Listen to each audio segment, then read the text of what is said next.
সমস্ত দর্শক বন্ধুদের জানাই নমস্কার। আজকে খুবই ভালো লাগছে যে মকর রাশি 7.5 শেষ পর্যন্ত শেষ হলো। 7.5 বছরের অক্লান্ত পরিশ্রম শেষ হলো এবং 7.5 বছরের মধ্যে সময়কে তো দুর্দান্তভাবে চিনে গেছে মকর রাশি। তবে এই মুহূর্তে একটাই কথা বলবো, সেটা হচ্ছে জীবনে চলার পথে যারা আপনাদের সঙ্গ দিয়েছে, সে আর্থিক দিক থেকে হোক বা মানসিক দিক থেকে হোক, মোট কথা পাশে দাঁড়িয়েছে, সাহস জগিয়েছে, তাদের সাথে অবশ্যই জীবনে সম্পর্ক রাখবেন। সুখে হোক, দুঃখে হোক, বিপদের সময় হোক, সব সময় তাদের কাছ থেকে দূরে যাবেন না। এবং যারা বিপদের সময় চলে গেছে এবং যে সমস্ত আত্মীয় স্বজনগুলো বুঝিয়ে দিয়েছে যে তারা আত্মীয় হয়েও আত্মীয় না, বা আমার বন্ধু বান্ধবের মহল হোক, যেই মহলই হোক, তাদেরকে অবশ্যই চিনে রাখবেন। এবং চিনে রাখবেন যারা আপনাকে বিপদে ফেলিয়েছে। এই তিনটা লোককে চিনে রাখলেই হবে। আমি বলছি না কোনো প্রতিহিংসা করতে, শুধু চিনে রাখবেন, জীবনে চলার পথে বহু কাজ দিবে। আর জীবনে চলার পথে প্রত্যেকটা হিসাব রাখবেন। 1 টাকা যদি কামাই করেন, 1 টাকা যদি খরচাও করেন, তারও হিসাব রাখবেন। কারণ 7.5 বছরে যে ঝড়টা গেল, এই ঝড়ে কিন্তু সব ভেঙে গেছে। আপনাকেই কিন্তু নতুন করে তৈরি করতে হবে। কেউ থাকবে না, আপনাকে নিজেকে দিয়েই তৈরি করতে হবে। আর সময় কিন্তু আপনাদের যথেষ্ট পক্ষে, সময় যথেষ্ট পক্ষে, আগামী দিনগুলো যথেষ্ট ভালো আসছে।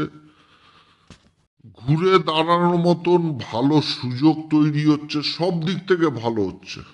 তো যাই হোক, অত আর বাড়াবো না কথা বলে, এখন মেন বক্তব্যে আসি।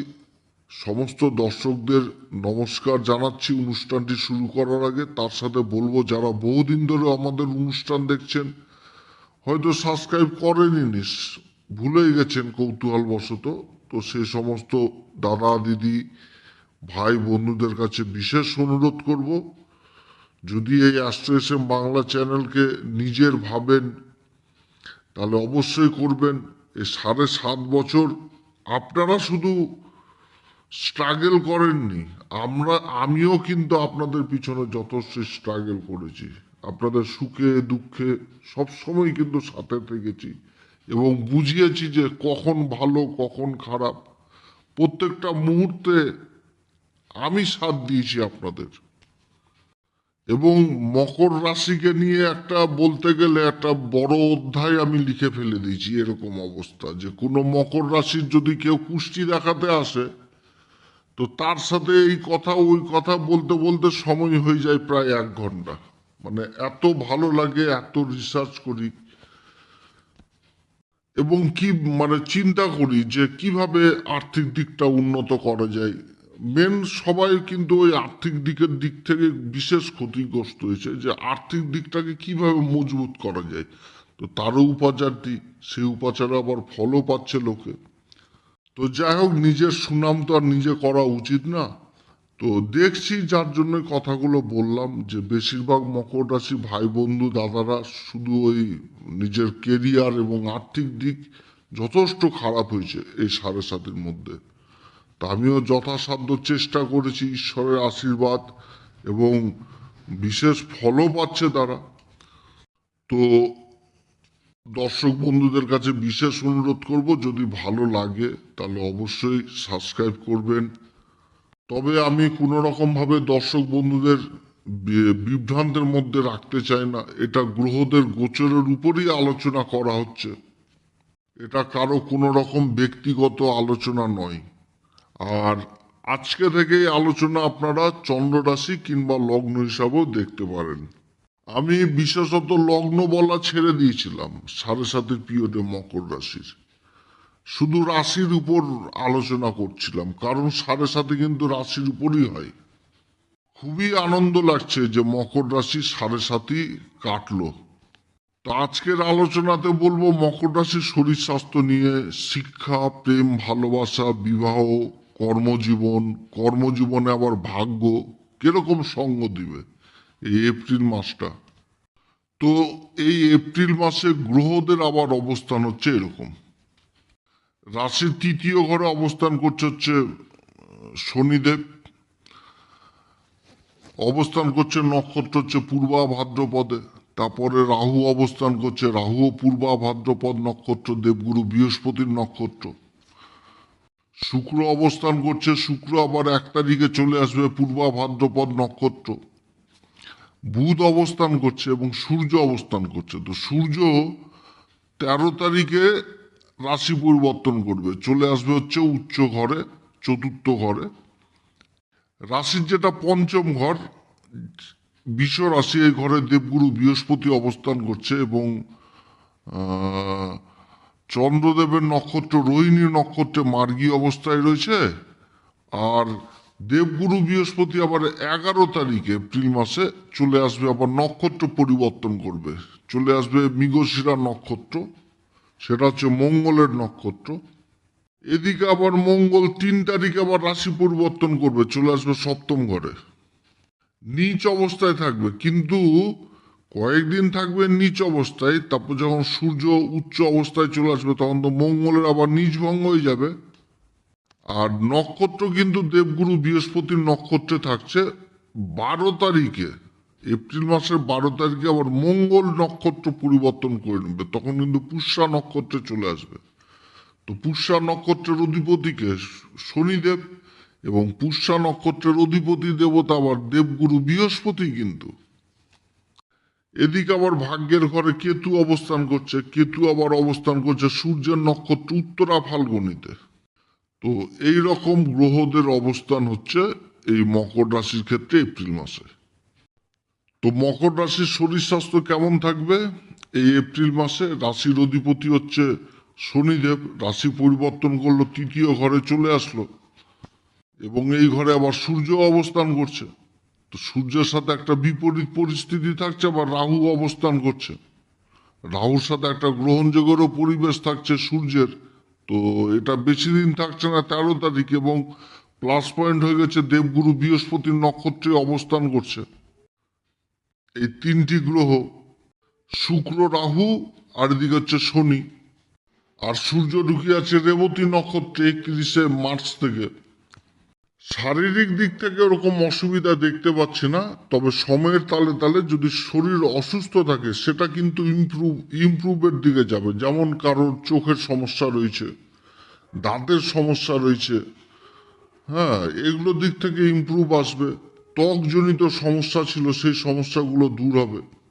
অস্থিজনিত কোনো সমস্যা ছিল সেই সমস্যাগুলোও কিন্তু দূর হবে। যদি শিক্ষা নিয়ে বলি এই এপ্রিল মাসে, তো শিক্ষার ঘরের অধিপতিকে স্বয়ং হচ্ছে শুক্রদেব, উচ্চ অবস্থায় যোগাযোগের ঘরে অবস্থান করছে। আর শিক্ষার ঘরে দেবগুরু বৃহস্পতি অবস্থান করছে, দেবগুরু বৃহস্পতি হচ্ছে এই যোগাযোগের ঘর, আর দ্বাদশ ঘরের অধিপতিও পঞ্চম ঘরে অবস্থান করছে। দেবগুরু বৃহস্পতিও শিক্ষার কারক, আর শুক্রদেবও, গুরুদেব তো দুই গুরুর আশীর্বাদ পাচ্ছে, ভাগ্যের ঘরে দৃষ্টি পড়ছে। তাহলে কি হচ্ছে, ভাগ্যের ঘর হচ্ছে নবম ঘর, নবম ঘর থেকে দূরযাত্রা, আর ওই ঘরে আবার কেতু অবস্থান করছে, তাহলে কেতুর উপর দুই গুরুর দৃষ্টি পড়ছে, কেতু হচ্ছে শিষ্য। তাহলে উচ্চ শিক্ষার্থীদের জন্য যথেষ্ট ভালো, তাদের কিন্তু বিদেশ যাত্রা হওয়ার প্রবল সম্ভাবনা থাকছে এবং নিজের স্বপ্নকে পূরণ করার একটা সম্ভাবনা থাকছে। বিশেষ করে যারা সফটওয়্যারের সাথে যুক্ত রয়েছেন, সফটওয়্যার নিয়ে পড়াশোনা করছেন, কম্পিউটার সায়েন্স নিয়ে পড়াশোনা করছেন, এই সমস্ত শিক্ষার্থীদের, কিংবা যারা সমাজকে শিক্ষাদান দিচ্ছেন, তাদের ক্ষেত্রেও কিন্তু যথেষ্ট ভালো। শিক্ষার দিক থেকে বিশেষভাবে এগিয়ে যাবে, শিক্ষার দিক থেকে মকর রাশি, এবং বহু ছাত্রছাত্রীদের নিজেদের স্বপ্নও পূরণ করতে পারবে এই মার্চ মাসে। প্রেম ভালোবাসা নিয়ে যদি বলি, তাহলে প্রেম ভালোবাসার কারক হচ্ছে শুক্র, পঞ্চম ঘরের অধিপতি হয়ে এই তৃতীয় ঘরে অবস্থান করছে। তো সূর্য যে কয়েকদিন থাকবে সে কয়েকদিন একটু অসুবিধা, তারপর যখন সূর্য উচ্চ হয়ে চলে আসবে এই ঘরে, তো রাহু থাকছে, আবার শনিও চলে এসছে। তো মন কিন্তু সে একটু প্রেম ভালোবাসার দিকে যাবে, নতুন নতুন বন্ধু বান্ধবদের সাথেও কিন্তু পরিচিতি বাড়বে।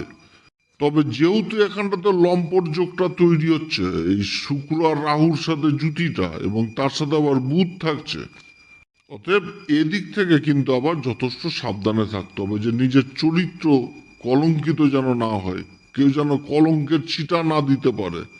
এদিক থেকে যে বিপরীত লিঙ্গের প্রতি, যদি পুরুষ হন তাহলে স্ত্রীর প্রতি, স্ত্রী হলে পুরুষের প্রতি, এবং সেটা কিন্তু বেশি হবে কি কর্মক্ষেত্রে, যে কোথাও কর্ম করতে যাচ্ছেন, কোনো যে জায়গায় কাজ করতে যাচ্ছেন সেই জায়গায়, এই সমস্ত দিকে।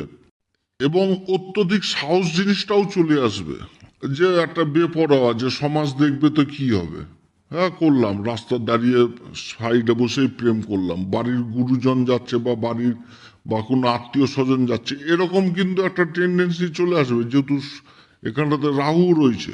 অতএব এই দিক থেকে আবার সাবধানে, যেন সমাজের সামনে সেই জিনিসগুলো যেন না উঠে আসে।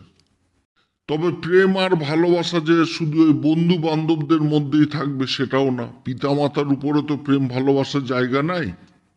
পিতামাতার দিক থেকেও কিন্তু একটু অশান্তি হবে, কারণ এই অষ্টম ঘরের সূর্য উচ্চ অবস্থায় চলে আসছে আবার ওই চতুর্থ ঘরে। তো চতুর্থ ঘরে যখন উচ্চ অবস্থায় সূর্য অবস্থান করবে, তো সব দিক থেকেই ভালো থাকে, কিন্তু ওই ঘরের মধ্যে একটু অশান্তি সৃষ্টি করে দেয়। তবে তার মানে এটা না যে পিতামাতার যে সাপোর্ট পাবো না সেটা না, অশান্তি একটু গন্ডগোল এইরকম পরিবেশ থাকবে, তবে যে কোনো কাজে পিতামাতাও কিন্তু সাপোর্ট করবে। এই সময়কালে নতুন নতুন বন্ধু বান্ধবদের মধ্যে একটা অ্যাডভেঞ্চার লাইফ থাকবে, কোথাও ঘুরতে যাওয়া, থাকা, খাওয়া দাওয়া, ঘোরাঘুরি, এই সমস্ত জিনিস হবে। ছোট ভাই বোনদের সাথেও সম্পর্ক যথেষ্ট ভালো হবে। যদি দাম্পত্য জীবন নিয়ে বলি, তাহলে দাম্পত্য জীবন নিয়ে বলবো যে মঙ্গল কিন্তু এখানটাতে চলে আসছে। সেটা হচ্ছে মঙ্গল চলে আসছে 3 তারিখে, নিচ অবস্থায় চলে আসবে। তো 3 তারিখ এদিক থেকে 12 তারিখ, 12 তারিখ পর্যন্ত মঙ্গল থাকবে হচ্ছে দেবগুরু বৃহস্পতির নক্ষত্র পুনর্বসু নক্ষত্রে, এবং রাশির উপরই দৃষ্টি দিবে। তারপরে চলে আসবে পুষ্যা নক্ষত্রে। তো পুনর্বসু নক্ষত্র দেবগুরু বৃহস্পতির নক্ষত্র, একাগ্রতার নক্ষত্র। আর পুষ্যা নক্ষত্র তো শনিদেবের নক্ষত্র, কিন্তু অধিপতি দেবতা আবার দেবগুরু বৃহস্পতি, অর্থাৎ ঘুরে ফিরে দেবগুরু বৃহস্পতির দিকেই আসছে। কারণ শনি আবার দেবগুরু বৃহস্পতির নক্ষত্রে অবস্থান করছে তৃতীয় ঘরে। তো নিজের কথাকে যদি এগিয়ে রাখতে চাই তাহলে কিন্তু অশান্তি গন্ডগোল হবে। কারণ মঙ্গল কি, মঙ্গল হচ্ছে কি অত্যধিক সাহস, অত্যধিক কনফিডেন্ট, এবং তেড়ে যাওয়া, রেগে যাওয়া, চট করে গন্ডগোল, অশান্তি, এগুলোর দিকে নাম্বার ওয়ান। একটুতেই চটে গেল, নিজের কথা কোনো কিছু বুঝলো না, শুনলো না, আগেই কিন্তু তর্ক বিতর্ক। যার জন্য কিন্তু মঙ্গলকে বলা হয় সেনাপতি। রাজা হচ্ছে সূর্য। সূর্য যখন রাজা হয় তখন রাজা কি, রাজার দায়িত্ব কি, যে দুজনের বক্তব্য শুনবে, তারপরে কিন্তু ডিসিশন নিবে। আর মঙ্গল ওগুলা শোনাশুনির মধ্যে নাই, আগে ধরে মারো তারপর অন্য কিছু। তো এই জিনিসটা কিন্তু মঙ্গল থেকে চট করে রেগে যাওয়া। অতএব এই সমস্ত জিনিস কিন্তু করা যাবে না সাংসারিক জীবনে, কারণ রাহুর দৃষ্টি থাকবে। রাহু কিন্তু পূর্বা ভাদ্রপদ নক্ষত্রে থাকছে এটা ঠিক, কিন্তু রাহুর তো দৃষ্টি থাকছে। এরা তো ভালো গ্রহ না, এরা যতই ভালো পজিশনে থাকুক কিছু না কিছু কিন্তু ওই দুষ্প্রভাব, বাজে প্রভাব দিবে। এরকম কিন্তু স্বভাবের বহু মানে দেখা যায় আর কি, যে খুব ভালো ব্যক্তি, সবকিছু ঠিক থাকে, একটু হাতের দোষ রয়েছে। তো এই যে মূল স্বভাব, এরকম কিন্তু এই গ্রহদের, এই শনি আর রাহু, এদের মধ্যে থাকবেই এই জিনিসগুলো থাকবে। একটু তো মানে পাপ প্রভাব জিনিসটা দিবে মোট কথা। আবার মঙ্গলের নিজ ভঙ্গ হয়ে যাচ্ছে। নিজ ভঙ্গ হচ্ছে, সূর্য দ্বারা নিজ ভঙ্গ হচ্ছে। অনেক দিক থেকে মঙ্গলের এই পরিবর্তনের যথেষ্ট ভালো পরিবর্তন হবে এই মকর রাশির ক্ষেত্রে, কিন্তু ডিস্টার্ব করবে কোথায়, সংসারের জীবনে যে ডিস্টার্ব করে দেবে, নিজের কথাকে এগিয়ে রাখলো। এমন কিছু একটা হবে যে মনে হবে যে অনেক কিছু হয়ে গেল, আবার পরক্ষণে আবার যে আবার সেই রকম কিন্তু আগের পরিস্থিতিতেই ফিরে আসবে। কারণ দেবগুরু বৃহস্পতির একটা কানেকশন চলে আসছে, তো তো এইরকম বিবাহিত জীবন বা দাম্পত্য জীবনে হওয়ার সম্ভাবনা থাকছে এই মকর রাশির ক্ষেত্রে। আবার যারা বিবাহ বিচ্ছেদ মামলাতে ভুগছেন তাদের জন্য আবার কিন্তু যথেষ্ট ভালো হবে। তাদের জন্য কিন্তু মানে বিচ্ছেদের মামলার হয় অবসান হয়ে যাবে, একটা মিউচুয়াল হয়ে যাবে। মকর রাশির ক্ষেত্রে কর্মজীবন, তো কর্মজীবন নিয়ে তো আমি এর আগে বহু কিছু আলোচনা করেছি, কিভাবে চলতে হবে সময়গুলোকে, কিভাবে নিজের পক্ষে নিয়ে আসতে হবে। এই যে শনি অবস্থান করছে তৃতীয় ঘরে, তৃতীয় ঘর কি বলেছি তো এর আগেও যে এই ঘরটি হচ্ছে কাম ত্রিকোণের ঘর, অর্থাৎ মনের ইচ্ছাকে যথেষ্ট জাগিয়ে দিবে এতগুলো গ্রহ অবস্থান করছে এবং তাদের মিলিত দৃষ্টি ভাগ্যের ঘরে পড়ছে এবং সর্বোপরি দেবগুরু বৃহস্পতির দৃষ্টি পড়ছে এই ভাগ্যের ঘরে। ভাগ্যের জায়গাটা তো যথেষ্ট প্রবল। এবার অনেকে বলছে যে কেতু তো বসে রয়েছে, আরে বাবা কেতু বসে রয়েছে ঠিক রয়েছে, কেতু হচ্ছে কি গুরুর শিষ্য, আবার গুরুর দৃষ্টি পড়ছে কেতুর উপরে, তাহলে কেতু কি করবে এখন? ভাগ্যের জায়গা যথেষ্ট ভালো, ভাগ্যের সঙ্গ পাবে, না হওয়া কর্মের সন্ধান পাবে, মানে কর্ম যোগাযোগ বৃদ্ধি পাবে। সফটওয়্যারের সাথে যারা যুক্ত রয়েছেন তাদের জন্য তো বললে বললে এক কথায় বলতে গেলে খুবই ভালো সময়। চাকরির অনুসন্ধান বা চাকরির ইন্টারভিউ যারা দিয়েছেন তাদের কর্মলাভের প্রবল সন্ধান, মানে প্রবল সম্ভাবনা থাকছে এই সময়। যারা শিক্ষার সাথে জড়িত রয়েছেন, যে কোনো শিক্ষার বা সমাজকে ট্রেন করছেন যে কোনো ব্যাপারে, তাদের জন্য যথেষ্ট ভালো। কোচিং সেন্টারের সাথে যারা জড়িত রয়েছেন যথেষ্ট ভালো। যারা গ্ল্যামার জগতে রয়েছেন, যারা প্রতিভা জগতে রয়েছেন, যে কোনো নৃত্য শিল্প চিত্র ইত্যাদি কাজে যুক্ত রয়েছেন, খুবই ভালো সময়। যারা কথাবাচক হিসাবে কাজ করছেন, ম্যানেজমেন্ট হিসাবে কাজ করছেন, কারণ বুধ রয়েছে তো ওই ঘরে, বুধ রয়েছে, তারপর রাহু রয়েছে, সফটওয়্যারে কাজগুলো ভালো হবে। যারা আইটিতে রয়েছেন, তারপরে মিডিয়াতে যারা রয়েছেন, যারা সেলসের কাজে রয়েছেন, ওকালতির কাজে যুক্ত রয়েছেন, সব দিক থেকে এখন যথেষ্ট এগিয়ে যাবে। ভূমি সংক্রান্ত কাজের সাথে যারা যুক্ত রয়েছেন, ভূমি সংক্রান্ত বলতে বড় বড় ফ্ল্যাটের কাজের সাথে যারা যুক্ত রয়েছেন, এই সমস্ত কাজের দিকেও যথেষ্ট এগিয়ে যাবে হচ্ছে এই মকর রাশি এই সময়কালে। যারা রাস্তাঘাটের কাজের সাথে জড়িত রয়েছেন, যারা দীর্ঘদিন ধরে কোনো কাজ করে আসছেন, যার কোনো রেজাল্ট ছিল না, মনে হচ্ছিল যে এই বুঝি শেষ, কিন্তু সেই কাজেও যথেষ্ট লাভ দেখতে পাবে। কিংবা এই সময়কালে বড় কোনো টেন্ডার পাওয়ার সম্ভাবনা থাকছে, যারা বড় বড় ঠিকাদার যারা টেন্ডার পাচ্ছিলেন না বা কোনো প্রজেক্টের আশায় ছিলেন, বড় প্রজেক্ট, এই সমস্ত কাজ হবে। কাগজপত্রের কাজগুলো যথেষ্ট ভালো হবে। কর্মে নিজের প্রতিভা জিনিসটা উঠে চলে আসবে, নিজের সৌন্দর্য জিনিসটা উঠে চলে আসবে। ম্যানেজমেন্ট করার ক্ষমতাটা খুব ভালো হবে, সামনের ব্যক্তিকে বিশেষভাবে অভিভূত করতে পারবে, না হওয়া কাজ হবে। সমাজের সাথে মান সম্মান যথেষ্ট বৃদ্ধি পাবে, সমাজে বড় বড় লোকেদের সাথে উঠা বসা বাড়বে। কর্মক্ষেত্রে যথেষ্ট অফার পাবে, সামাজিক পরিচিতি যথেষ্ট বৃদ্ধি পাবে, বন্ধু বান্ধব মহলে বলেন সেটা যে কোনো ক্ষেত্রে। শুক্র বুধের জুতিতে তৈরি হচ্ছে এই ঘরে লক্ষ্মী নারায়ণ যোগ। আবার শনির সাথে শুক্রের জুতি, যত কর্ম করবে তত লাভ পাবে। শনির সাথে বুধের জুতি, আবার মঙ্গলের নিজ ভঙ্গ হচ্ছে, সপ্তম ঘরে অবস্থান করছে মঙ্গল, লাভের ঘরের অধিপতি এবং সুখের ঘরের অধিপতি, ওই রাশির উপর দৃষ্টি দিচ্ছে। এগিয়ে যাওয়ার ক্ষমতা যথেষ্ট পাবে, পুরুষার্থ পরাক্রম করার ক্ষমতা পাবে শনির মাধ্যমে। তারপরে রাহুর মাধ্যমে পাবে স্বপ্ন, যে কিভাবে নিজের স্বপ্নকে মানে সফল করতে হবে। আর স্বপ্ন যদি কেউ দেখে ফেলে, সেই স্বপ্নকে যদি সফল করার জন্য এগিয়ে যায়, তাহলে কিন্তু রাতের ঘুমটাও নষ্ট হয়ে যায়। এটা কিন্তু মাথায় রাখতে হবে মকর রাশিকে সবসময়, যে যা চলে গেছে এখন কিন্তু তোমাকেই বুদ্ধি করে প্ল্যান করে চলতে হবে। এবং প্রত্যেকটা হিসাব আবার কাগজপত্রের ঘরেই বসছে এই শনিদেব, অতএব কাগজপত্রের দিক থেকে মানে একদম কম সঠিকভাবে চলতে হবে, অনুশাসনের মধ্যে চলতে হবে, নিজেকে কিন্তু অনুশাসনের মধ্যে নিয়ে চলে আসতে হবে। যে সেই সময় কিন্তু এখন নাই, এখন কিন্তু ঘুরে দাঁড়ানোর সময়। আগেকার দিন ভুলে যাও যে সেই সময় হাজার হাজার লাখ লাখ টাকা খরচা করে ফেলেছো, কেউ তোমার পাশে নাই। এখন যা ইনকাম করবা তার হিসাব রাখবা যে হ্যাঁ সকাল থেকে 100 টাকা কামাইছি, এই 10 টাকা অমুক কাজের জন্য, 20 টাকা অমুক কাজের জন্য, 30 টাকা অমুক কাজের জন্য, হ্যাঁ খরচা হয়ে গেল, লাভ এটা চলে গেল অ্যাকাউন্টে, আর বের হবে না। এই টাকা পয়সা নিয়েই তো সবকিছু হয়েছিল। মানে এমন অবস্থা হয়েছিল যে চোখের জল ফেলতে ফেলতে তো সেই টাকা কামাই করে দেখাও জগতে যে হ্যাঁ দেখো কে ভালো রয়েছে, তোমরা ভালো রয়েছো না আমি ভালো রয়েছি।